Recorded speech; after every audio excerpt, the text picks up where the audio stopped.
Top of the day, beautiful people. Top of the day. Happy Sunday. Happy Sunday. Happy Sunday. Guess what? Today is day one of the second year. We begin our second year of reading through the Old Testament today. Day one. Genesis 1:1. Happy day one, Tiffany. Hey, girl. Hey. All right, y'all. I'm super excited about this. And this time around, I've learned, over the last year, I've learned so much more with my study. And I shared as I went, but I learned some stuff about some of the stuff that we had already read. So this time around, as we read through it, I'm going to share what I've learned through my study. And I want you guys to go back and check behind me. Seriously. Go verify this information that I'm telling y'all. Most people never don't. Most people never do. They just kind of, it's certain people that they trust and they just take their word for it. I get that. That's cool, but that's not always cool because somebody may not have the right information. And if I tell you something that I later find out is wrong, and y'all know because I've done it, I will come back and I will apologize and I will immediately correct myself. As soon as I realize I'm wrong, I will immediately do that as to not lead you astray, because you may believe that thing that I told you. But I strive my best to share only truth with you. I may do some comparisons between the lies we have been taught and what we come to find out to be the truth, just to kind of bring things out so you can see it. So I will continue to do that. But I'm excited about Genesis because most of the people, one of the first things they go to when you tell them what Yahuwah has actually said, that he alone is the Savior, they said, well, who is it talking about in Genesis 1:1? And that I want to share. I mean, not Genesis 1:1, but in Genesis, 2? Hold on. No. Yeah, 2. Well, who is he talking about when he said, no, it's 1. I'm sorry. You're right. I underlined right here. Genesis 1:20 says, and God said, let us make man in our image. They said, who is us and who is our? That must be Jesus. But we constantly hear Yahuwah say there was no one with me in the beginning, and there is no one with me now, and there will be no one after me. So that can't be right. And as we read through, we'll see that we'll see that trend going all the way through. So I'm going to go ahead and start reading, y'all. And when we get there, we're going to bring it out. But I want you to pay attention to everything that's said before we get to this certain point, let us, because when Yahuwah answered that question for me, it was like a day of me like, Father, what is up? I was like, that is a good question. And he actually answered that before quite a few people started asking me that same question the very next day. So Yahuwah is definitely faithful in all that he does for me and for everybody else. But he simply told me, he said, Pam, go back and read it. Go back and read it. Reread it. I'm like, okay. So I calmed myself down and I was reading. I was paying attention to everything that was done. So I want you to pay attention to the details, people. Pay attention to what's being said. If you don't quite understand something, we don't have that time to do it right here, but I'll bring some things out for you. Go and research the original Hebrew text. The Old Testament, most of it was written in Hebrew. Some of it was written in Aramaic, which is it's an offshoot of Hebrew. You know, you can find it. It's not that hard. You don't have to be fluent in reading Hebrew. If you have an electronic Bible, you can easily click on the word and it'll give you like the Strong's reference and the Hebrew reference for it, and you can go back and you can check it. Now, what I have found out is some of those definitions that they give you from the Hebrew text, Strong's concordance has kind of lined it up with how can I say it? They've modernized the definition, so you have to use and I'm going to post. I'm actually trying to find a link for it and see if there is an electronic version of this actual Hebrew concordance that gives you the original definitions. Like even the Septuagint has been screwed with. It really has. They just kind of modernize everything to try and make everything flow together and getting you to believe that there is another Messiah, when the ancient text, it didn't do that. They add stuff, they take away stuff to lead you to believe that there's someone else. But in the original Hebrew scrolls, some things are just not there, and we are not to add to nor take away from Yahuwah's word. All right. So, all right, let me start reading. And this time I read from my Sefer, which I absolutely love. I got a lot of questions. I was like, Pam, what are you reading from? Are you reading from a Muslim book? I'm like, yo, does nobody read the Old Testament? I'm reading from the Bible. The Old Testament and the Bible. That's how foreign it sounded to people this whole last year of me reading. I got so many messages, so many inbox. Like, what book are you reading from? You know, most of the word, it reads just like the King James. It really does. It reads just like the King James Version, with the exception of the restoration of the names and the places in the original language. That's all it was. So this time through, since everybody's familiar with that, we can still, it don't matter really. It really doesn't matter which version of the Bible you read. As long as you're able to do some research. If you understand how to do that, just do some. It don't even take a bunch of deep research. If you know how to do some light research, you can still understand. You can get to the original meaning from any Bible. You really can. That I have learned all too well. All right, so let me read. I'm going to put one in my mouth. In the beginning, what I am going to do, every time I see God, I'm going to use Yahuwah's name. Yeah, a lexicon. They have a couple of different ones, but I want to find, I'm going to get the name. I got the name of it. I just can't remember it right off the top of my head.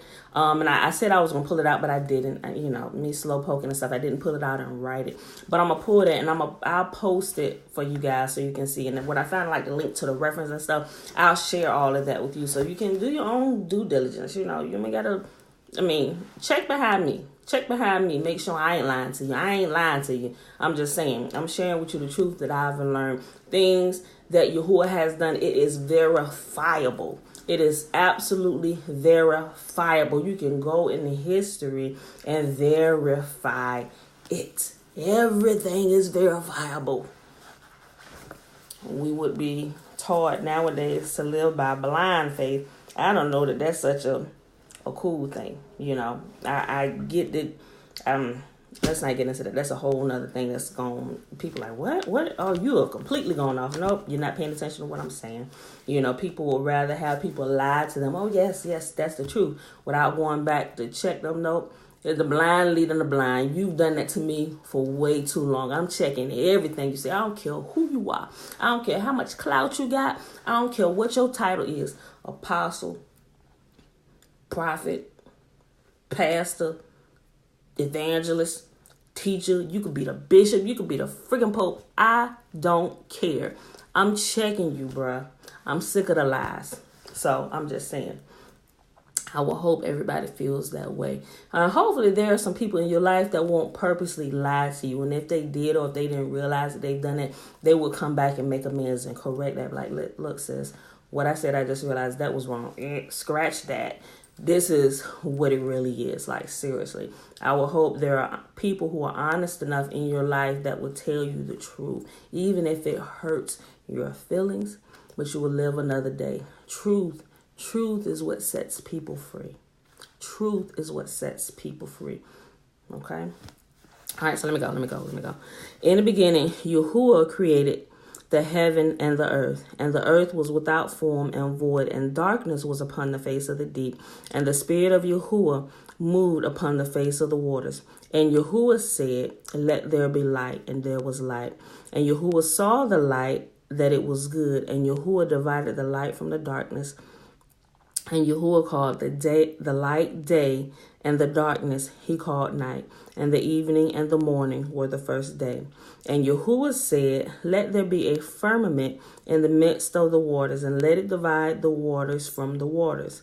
And Yahuwah made the firmament and divided the waters which were under the firmament from the waters which were above the firmament, and it was so. You know what the firmament is called? It's called the sky. There are waters above us and there are waters below us. Why do y'all think the astronauts train underwater, B? Because they trying to break through the firmament. They ain't gotten outside our atmosphere because they know it's water above them. Like I'm saying, y'all got to pay attention. Okay, okay, listen, just pay attention, y'all. Pay attention. And Yahuwah called the firmament heaven, and the evening and the morning were the second day. And Yahuwah said, let the waters under the heaven be gathered together into one place, and let the dry land appear. And it was so. And Yahuwah called the dry land earth, and gathered together of the waters he called seas. And Yahuwah saw that it was good.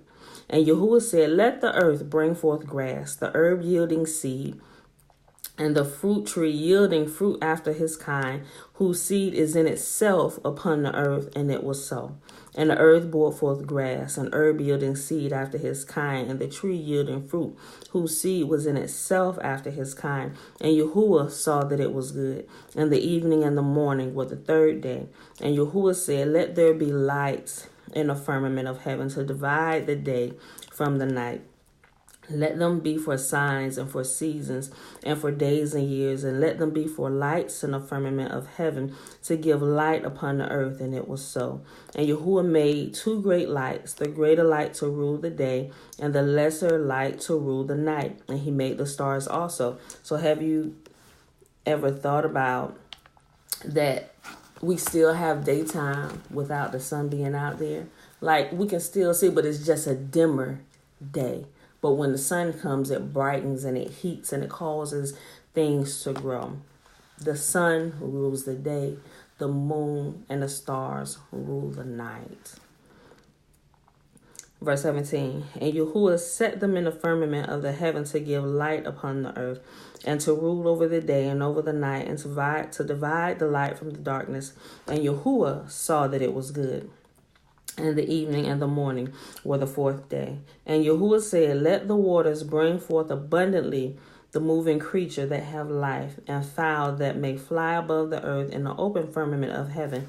And Yahuwah created great whales and every living creature that moveth, which the water brought forth abundantly after their kind, and every winged fowl after his kind. Yahuwah saw that it was good. And Yahuwah blessed them, saying, be fruitful and multiply, fill the waters in the seas, and let fowl multiply in the earth. And the evening and the morning were the fifth day. And Yahuwah said, let the earth bring forth the living creature after his kind, cattle and creeping things, and the beasts of the earth after his kind. And it was so. And Yahuwah made the beasts of the earth after his kind, and cattle after his kind, and everything that creepeth upon the earth after his kind. And Yahuwah saw that it was good. Now here we go. Verse 26 of chapter 1.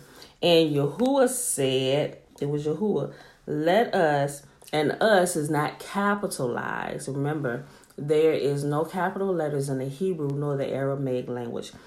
And Yahuwah said, let us make man in our image, after our likeness, and let them have dominion over the fish of the sea, and over the fowl of the air, and over the cattle, and over all the earth, and over every creeping thing that creepeth upon the earth. So Yahuwah created man in his own image. In the image of Yahuwah created he him. Male and female created he them. Listen. So when it said, let us, think about everything that was previously made. We were Yahuwah's last creation, and we were the culmination and the best portion of all his creation. We were made in his likeness and in his image, but we were also made in the likeness of the earth. Think about it. We're made from flesh. Not flesh. We're made from the earth. Why do you think everything in the earth that's naturally grown is conducive for the human being? It doesn't matter what race you are. For the human species, the earth heals our body. Think about all the herbs and all those things, because we're made in a likeness of two things. And we're made in Yahuwah's likeness. Everything comes from him, and everything that we need, he put inside of this atmosphere where he placed us. So when we want to get well, we use natural herbs. I ain't talking about the medicine. I think doctors are needed. Hospitals are needed. I think they're needed in the respect to if like you have a trauma, like you just got into a bad accident, you might need pain meds, might need a something that's been broken off that they need to sew back on. So doctors are needed, and I respect their profession. I really do. But a lot of times, if we follow the laws that he set for human beings to live by, unless it's some kind of trauma thing where you've gotten and something on your body has come off or something like that, there would be no need for medicines that they create. And the stuff that they create from the natural things of the earth, they cut it with drugs, things that kill your body. So while it's healing you, it's also destroying your immune system, the very thing that you need to live. Everything that Yahuwah has put in this earth, good herbs and those that they deem to be bad or whatever, they were there for a purpose, and they're all there for the purpose of healing and helping our bodies. He talks about that the fruit and all those things being healing for the nations. Come on, guys, y'all gotta put all this together. So we were created in the likeness. We're made of earth and also his spirit. We're made from the contents of the earth that he created, and then he blew his breath into the nostrils of man, and we became living beings. He created us from the dust of the earth, and then when he blew his spirit into us, his likeness came into us, and we became alive. So that's the two things that we are composed of, this earth and Yahuwah's spirit, people. It's not to... and also something to realize, there were also angels of his presence that were there. We're going to keep reading. We're going to see that the angels were also there too, because when they get kicked out of the garden, it says he sets cherubims right there with a flaming sword to keep them out. And he uses us, and we can clearly see that he's talking to his heavenly host, his army who's around him. That's clear to see if we're paying attention. All right. Okay. So verse 26, I'll read it again, and we'll keep going. And Yahuwah said, let us make man in our image, after our likeness, and let them have dominion over the fish of the sea, and over the fowl of the air, and over the cattle, and over all the earth, and over every creeping thing that creepeth upon the earth. So Yahuwah created man in his own image. In the image of Yahuwah created he him. Male and female created he them. And Yahuwah blessed them. And Yahuwah said unto them, be fruitful and multiply, and replenish the earth, and subdue it, and have dominion over the fish of the sea, and over every fowl of the air, and over every living thing that moveth upon the earth. And Yahuwah said, behold, I have given you every herb bearing seed, which is upon the face of the earth, and every tree in the which is fruit of a tree yielding seed. To you it shall be for meat. And to every beast of the earth, and to every fowl of the air, and to everything that creepeth upon the earth wherein there is life, I have given every herb for meat. And it was so. And Yahuwah saw everything that he had made, and behold, it was very good. And the evening and the morning were the sixth day. And the heavens and the earth were finished. Chapter 2. And thus the heavens and the earth were finished, and all the hosts of them. And on the seventh day, Yahuwah ended his work which he had made, and he rested on the seventh day from all the work which he had made. And Yahuwah blessed the seventh day and sanctified it, because that in it he had rested from all his work which Yahuwah created and made. These are the generations of the heavens of the earth when they were created. In the day that Yahuwah made the earth and the heavens, and every plant of the field before it was in the earth, and every herb of the field before it grew, for Yahuwah had not caused it to rain upon the earth, because there was not a man to till the ground. But there went up from the midst of the earth, and watered the whole face of the ground. And Yahuwah formed man of the dust of the ground, and breathed into his nostrils the breath of life, and man became a living soul. And Yahuwah planted a garden eastward in Eden, and there he put man whom he had formed. And out of the ground made Yahuwah to grow every tree that is pleasant to the sight, and good for food, the tree of life also in the midst of the garden, and the tree of the knowledge of good and evil. And a river went out of Eden to water the garden, and from whence it was parted, and became into four heads. And the name of the first is Pison, that which is compassed the whole land of Havilah, where there is gold. And the gold of that land is good, where there is bdellium and the onyx stone. And the name of the second river is Gihon. The same is it that compassed the whole land of Ethiopia. And before I go on, I want y'all to realize he's not just talking about half the earth's landmass.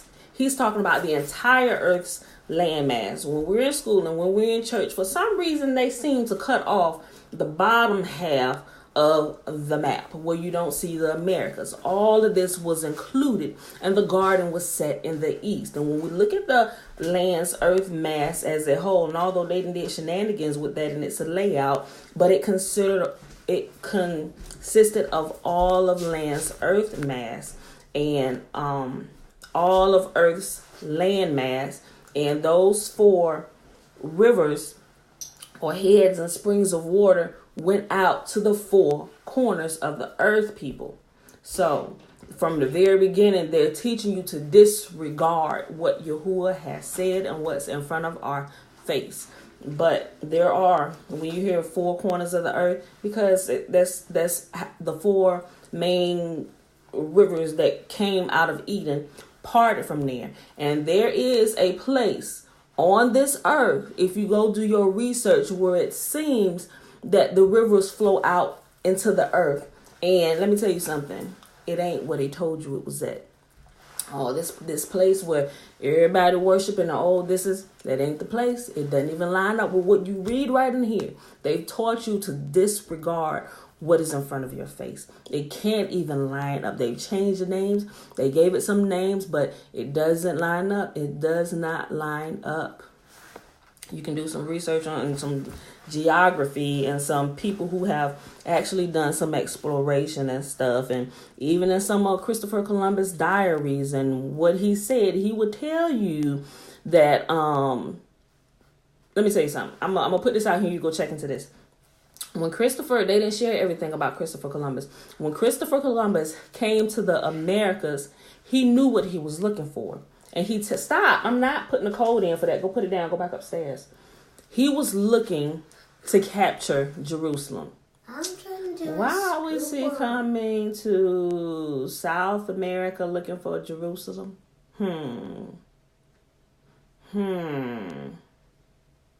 Why was he coming to the South America direction to search for and to capture Jerusalem and to capture the holy people? I ain't gonna say no more. I'm just saying. They've taught you to disregard what is right in front of your face. Okay, I'm gonna just keep reading. I'll leave that there. Verse 12. Matter of fact, I read 11 again.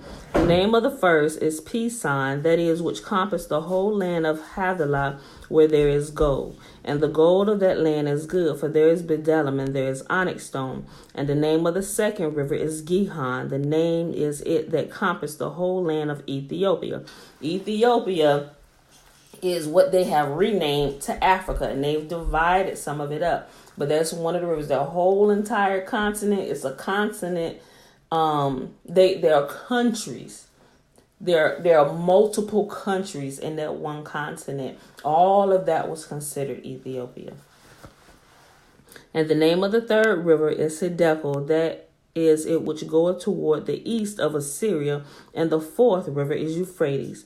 And Yahuwah took the man and put him into the garden of Eden to dress it and to keep it. And Yahuwah commanded the man, saying, of every tree of the garden thou mayest freely eat, but of the tree of knowledge of good and evil thou shalt not eat of it, for in the day that thou eatest thereof thou shalt surely die. Now here's another one of those things, y'all, where you have to go look at the Hebrew word or what Yahuwah said. The word that they used here in Hebrew gives a definition. What he said to him, it means that you will eventually die. And as we read on, when Eve has this conversation with the serpent, Eve gets it wrong, but the serpent repeats exactly what Yahuwah said. Matter of fact, the serpent said, Yahuwah didn't say you shall surely die, which is not what Yahuwah said. Yahuwah didn't say you shall surely die. What Eve said was to die like you would die immediately upon eating it. And that's why the serpent said, Yahuwah didn't say you shall surely die. Eve got it wrong. She didn't go back and verify what Yahuwah said. Yahuwah said, in English terms, Yahuwah said you will eventually die. Eve said we're going to immediately die. And the serpent said what Yahuwah said. He said Yahuwah didn't say you would immediately die. Pay attention, y'all. I'm telling you, when you actually, oh gosh, this is so much twisting of this. When you start looking at this stuff, it's like, holy crap. What? Like if you read and you understand it from the original text, you get a whole different story. And things that were ambiguous, the ambiguous text that the church pulls out and teach, they come up with a whole nother doctrine that the original text never even said. That's how cults start. That's how people get in trouble. Taking ambiguous text, ambiguous meaning, it could possibly mean anything. So we're going to guide the people we're going to teach them that it means this. But the text was too ambiguous.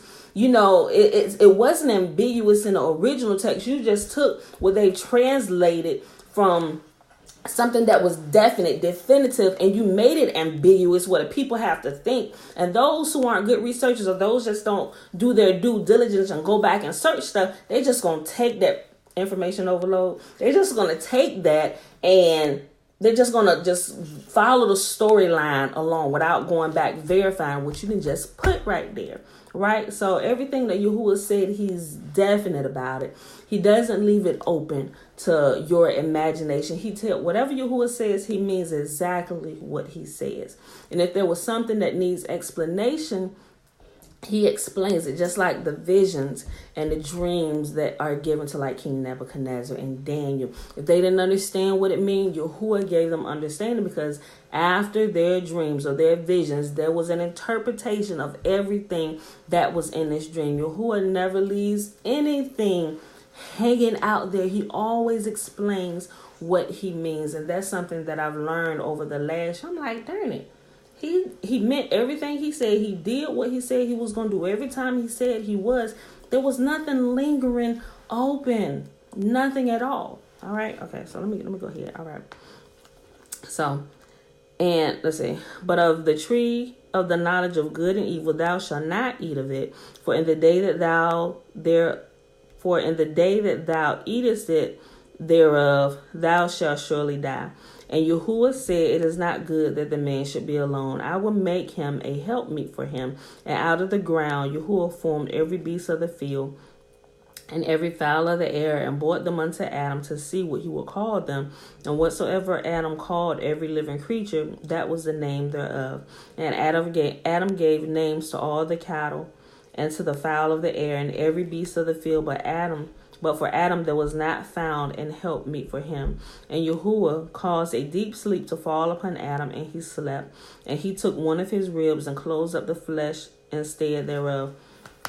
And the rib which Yahuwah had taken from man, he made woman, and brought her unto the man. And Adam said, this is now bone of my bones and flesh of my flesh. She shall be called woman, because she was taken out of man.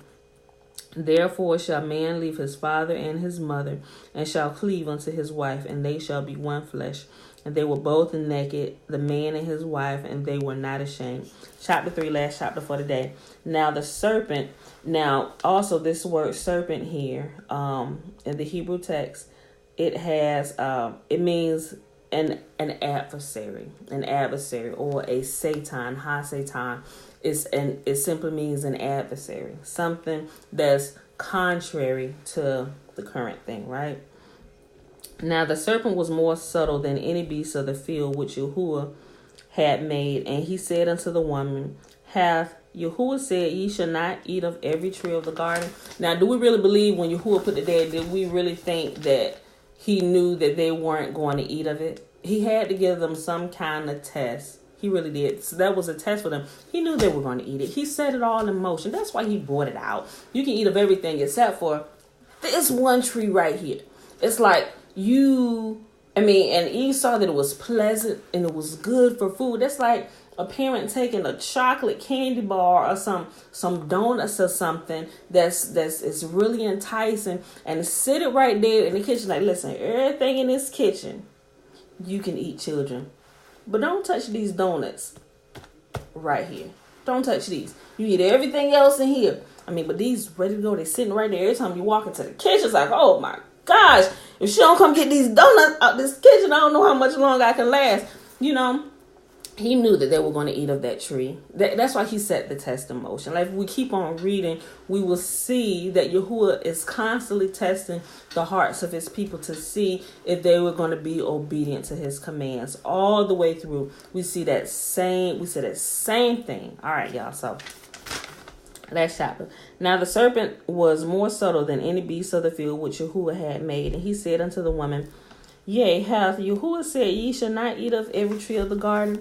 And the woman said unto the serpent, We may eat of the fruit of the trees of the garden, but of the fruit of the tree which is in the midst of the garden, Yahuwah has said, Ye shall not eat of it, neither touch it, lest ye die. And the word that Eve said here was immediate death. But Yahuwah said in Hebrew, the words that they use, like I said, Yahuwah said, it's an eventual, you would die eventually. But the word that they had right here that Eve said, it said an immediate death. Remember, Yahuwah spoke to Adam. Adam relayed the message. Eve didn't get it too clear because even the serpent corrected her and used the word that Yahuwah was. He didn't say you shall surely die. He didn't say you're going to die immediately. He said you're going to die eventually. Eve got it wrong. Listen.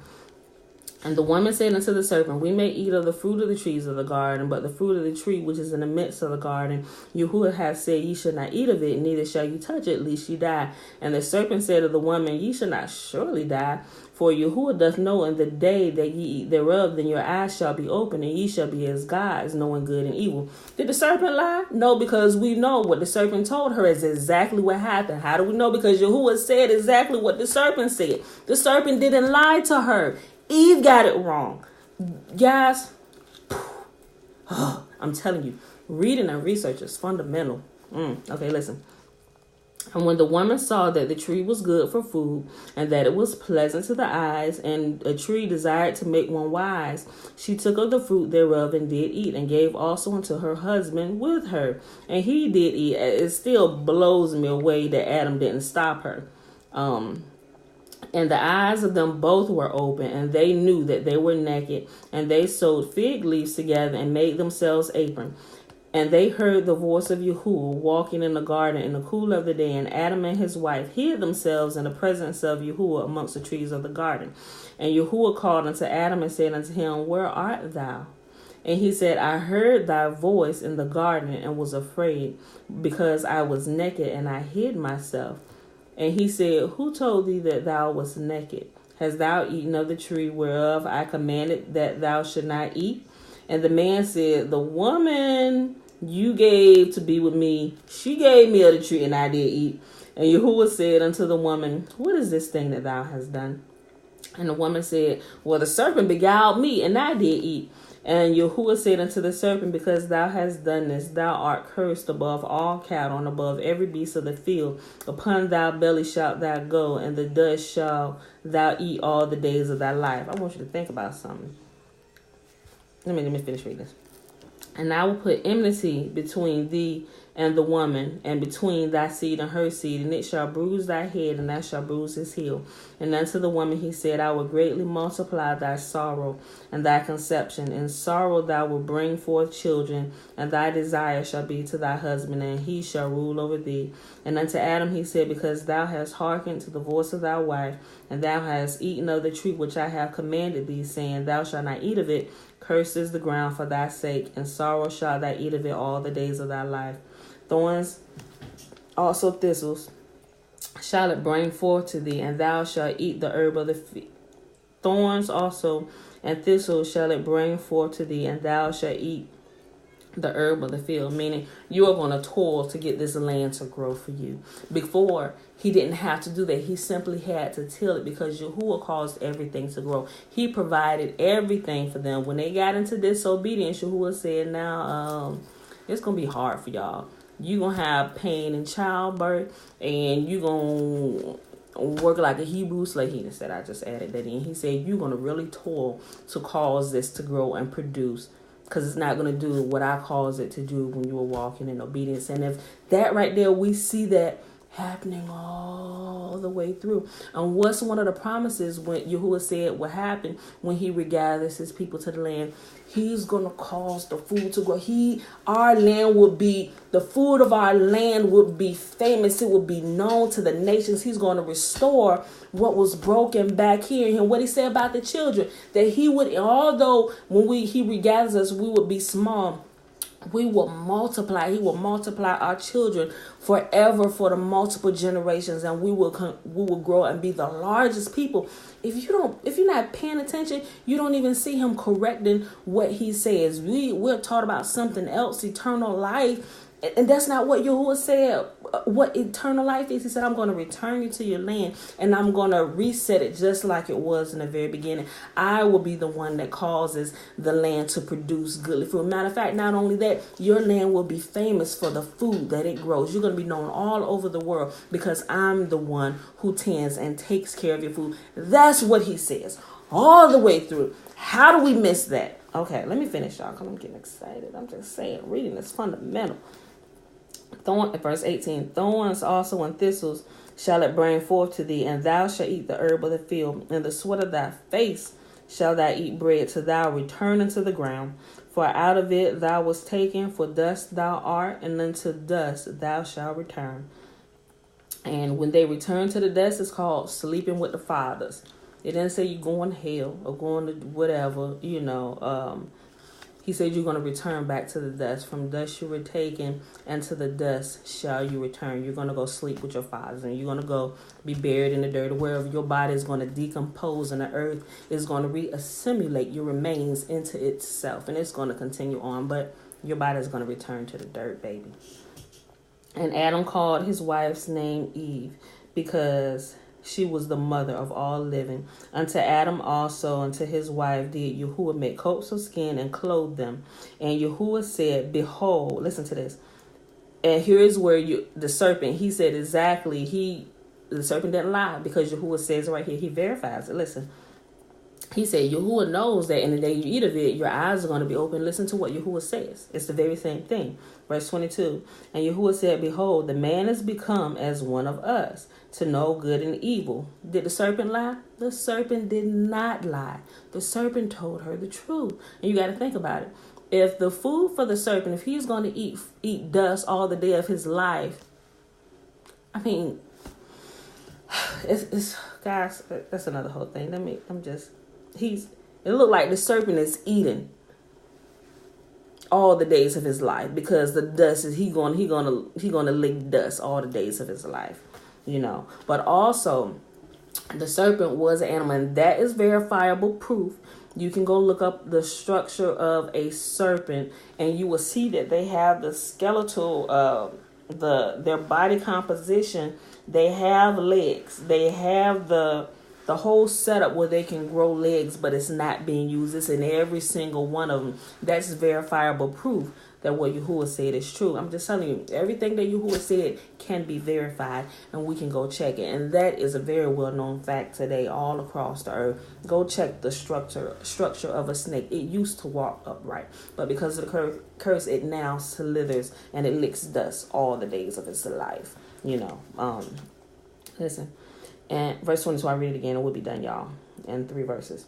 And Yahuwah said, behold, the man is become as one of us, to know good and evil. And now, lest he put forth his hand, and also take of the tree of life, and eat, and live forever. Therefore, Yahuwah sent him forth from the Garden of Eden, to till the ground from whence he was taken. So he drove out the man, and he placed at the east of the Garden of Eden cherubims. What are cherubims?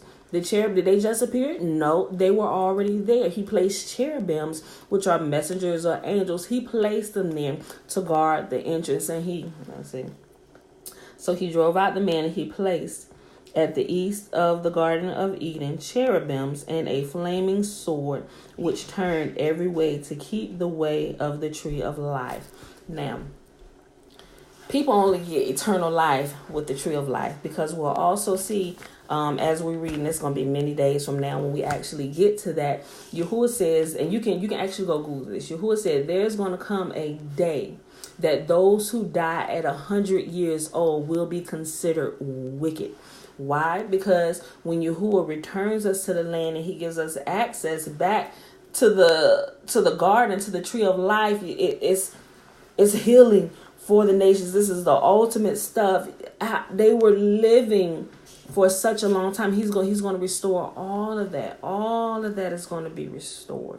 He said those that die at 100 years old will be considered wicked. His people will begin to live long again. Matter of fact, he said this last captivity, he said it's going to be a long one. But when they come out of this captivity, they will never turn from me again. They will always obey my laws, my statutes, and my commands. And they are going to live in the land that I promised them without fear of any nation, because I myself will guard my people. He said they will become famous.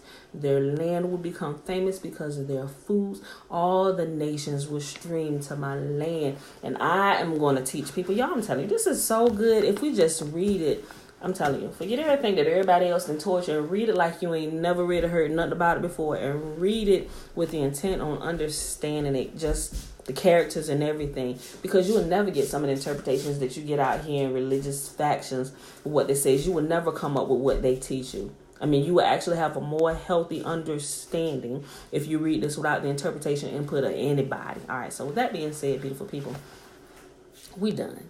This was Year 2, day 1. We're starting over reading Genesis 1 and 1. And I'll try not to draw it out. I'm going to try and make it fast. All the things that I've learned kind of add in here, give you quick resources to check, on your own, just to go verify what I'm telling you. So I'm going to try to keep the videos 15-20 minutes max. I know this video is just a little bit longer than that because I got super excited. So I'm going to hone it in. I'm going to try to be as efficient as possible to give you the information so you can go check. But that being said, people, with that being said, just a quick recap. It is Sunday, November the 24th, 2019, day 1 of year 2 of reading through the Old Testament. We read Genesis 1, 2, and 3. All right, y'all. So we're going to do the same thing. I'm going to bless you just like Yahuwah said to bless you in Numbers chapter 6. He told Aaron to bless his people. He said, when you put this blessing upon my people, I myself will come and bless them. Some people call it the Aaronic blessing or whatever, but it's the blessing that Yahuwah commanded be put upon his people. So may Yahuwah bless us and keep us. May Yahuwah make his face to shine upon us and lift his countenance upon us and be gracious unto us. And may he give us his shalom. Shalom is peace in all that concerns us. So may he bless us and keep us in all that concerns us as we keep all that he has commanded us to, that we may live a blessed life. All right, y'all. I love y'all, and I see you in the morning. Peace.